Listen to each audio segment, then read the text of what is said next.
January 24, 1873. Dearest James, in this cold, cold winter, I send you my warmest thoughts and good wishes. I miss you. I wish you were here. And if you were, you would not only find yourself loved and cared for, but you would find yourself as busy as ever. I can't remember a winter with so much activity from waking till sleeping. Mr. Willis has been a wonderful help. The timing of his presence here is so fortuitous. That he should arrive in the dead of winter when Sarah Jane has injured her arm is such a gift.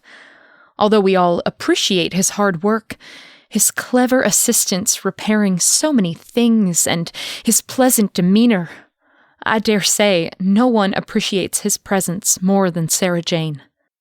Not only has Mr. Willis taken on some of her chores and more, but it's my guess that Sarah Jane is a bit taken with Mr. Willis. Thank you for sending him to us. I can clearly see why you value him so. He is certainly, as you say, the talented Mr. Willis. After I received your letter of January 12th, I had Mr. Willis go to see Mr. Canally, and both men assured me that you were contacted and your instructions have been followed. It is not clear to me why Mr. Willis arrived so much earlier than expected. I have some suspicion, however, that when he notified his current employer he would no longer be available at the end of the month, he found himself unemployed and without means, save the travel funds you provided for him. Be assured, his early arrival is no inconvenience. Quite the contrary.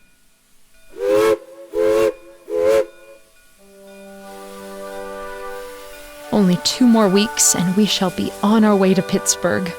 It hardly seems possible.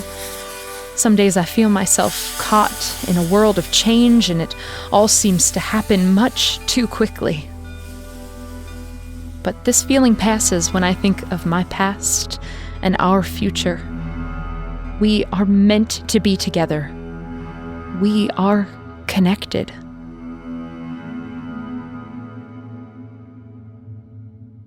I have shared the news of the engagement party on February 14th with Aunt Eva.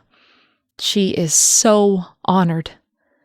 Although she understands the need to make plans for this activity prior to our arrival, I'm sure she will insist that something at this party will have been prepared by her. I mention this now, so you should have adequate time to prepare your Aunt Sina for the idea that there will definitely be more than one cook in the kitchen. I am a bit anxious to meet your mother. I want so much that we may get on well. I fear I may not be what she was hoping for in a daughter-in-law. For a woman to have only one son, the choice of his wife becomes an all-important matter. I shall rely on your counsel and guidance in matters relating to your mother. I shall also count on your mother for guidance in the wedding etiquette of Pittsburgh. I have helped with many here in Marietta, but I'm sure there must be different practices in Pittsburgh. But the dresses must come from our shop here. They simply must. It would be such a grand disappointment to Aunt Eva and all the ladies that might help. Miss Groves executes the most delicate beadwork, so I know Aunt shall ask for her assistance. And Miss Bayliss won't be far away. She seems as excited as Aunt Eva. I have wondered about whether we might actually be able to keep the shop open and have Miss Bayliss and Miss Groves take up the construction and sales. Miss Groves has a friendly way with people. I've been thinking she might be an excellent salesperson. Miss Bayliss, of course, is an excellent seamstress. Her work is well respected. It seems such a shame to close the shop when we might provide some income for others.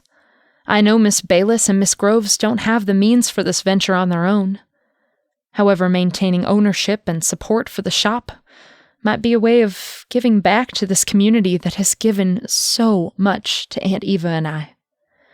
I could still provide new designs and maybe a few visits each year to provide for general supervision. What do you think, James? This could be possible? Yes? So many possibilities. Possibilities I never imagined a few short months ago. I miss you. Affectionately, your future wife, Anne Levitt. P.S. Cold, wet snow along the banks, a deep fog hovering over the water, but our river.